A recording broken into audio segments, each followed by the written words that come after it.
Hi everybody, I am Chase Adora of Flip Your Manuscript, and today I am going to be teaching you 5 quick ways to get rid of writer's block.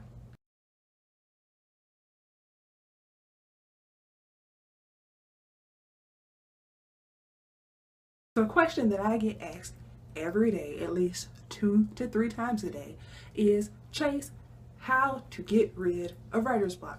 What do you do? What are the steps? I need help. So many people start a book and just never finish it because of a writer's block. Now, I am a firm believer that writer's block is avoidable. It's avoidable by having the most planned out story that you can have. So your ideas, the more together your ideas are and things like that, it's easier to plan your story because you're not guessing, okay, well, what am I going to do next? Or what is going to happen next with the character?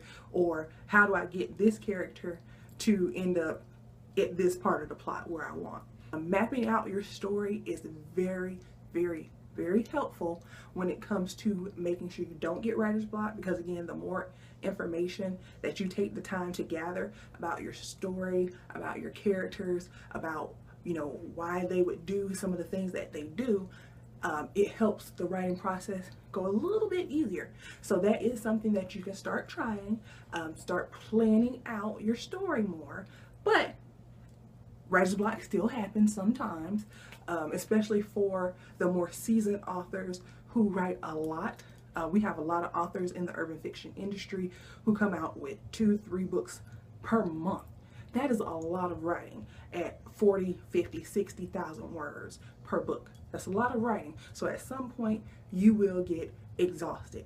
But when that happens, these tips will help you out. Number 1, anytime that you really just can't write, the best thing to do is to first set a writing goal.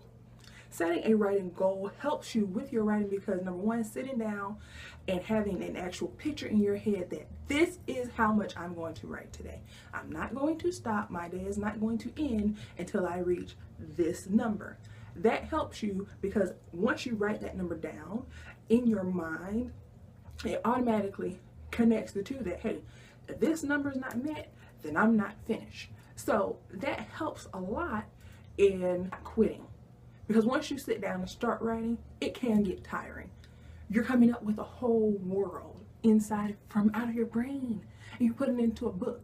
That gets draining. Writing a book is not as easy as everyone thinks it is, so it does get very exhaustive. It is very mentally exhausting.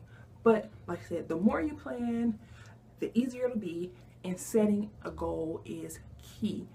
Knowing what you are sitting down trying to accomplish is a key. But number 2, if that still doesn't help, you might need a change of scenery. So get up, grab your laptop, grab your book bag, and go somewhere else. I personally work from home, so I sit at my home office all day, every day. That can get it can motivation, if you want to say, or the creativity, because you are staring at the same 4 walls every single day. So that does happen sometimes. So if you are someone who does not change your scenery much, that might be something that you need to do. Parks, great inspiration, especially if you are somewhere with a park with a lake.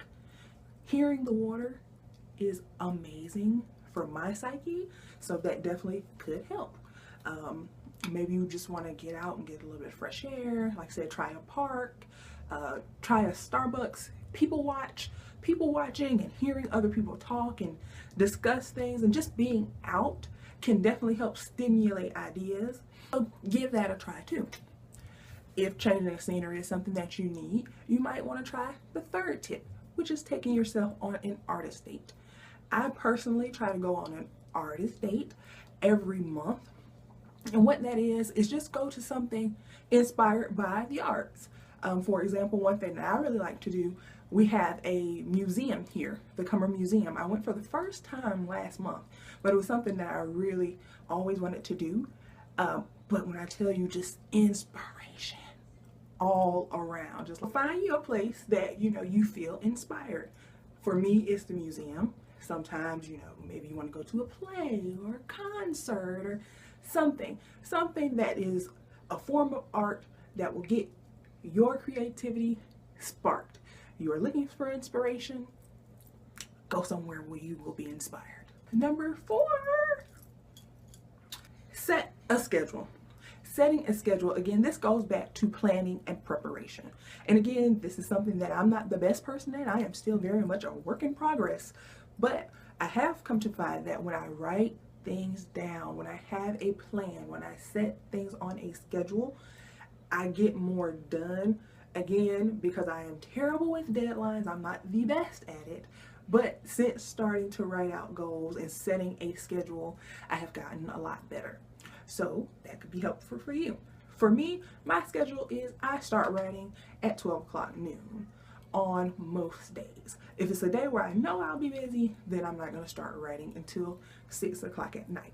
Either way, I know that one of those 2 times are the times that I start writing, and then I plan my day around that accordingly. Number 5, sometimes you just got to push through. Do you need me to say it again? Sometimes you just got to push through. It will be times where you just don't feel like it. You may not be in the mood, but you got to do it anyway. You have to. You have to. Because if you don't, your story is never going to get finished. And who wants an unfinished project? When you don't finish your book, you are literally leaving potentially thousands of dollars just sitting on the table. So you have to push through it and just finish. If you don't write straight through chapter 1, 2, 3, 4, 5, that's fine. Everyone doesn't write that way. But write something. You need your goal number of words per day. Regardless of where it is in the story, you need to write. Get finished. Even if you have to skip through pieces of the book, find an idea or a piece of dialogue or something and just push through. Bridge the gaps later. Push through so you can get it done. These have been my 5 tips to help you get through writer's block. If I went over something that maybe you know that I didn't, below. Leave it in the comments, guys. If you enjoyed this video, like, comment, subscribe, and I look forward to talking to you soon.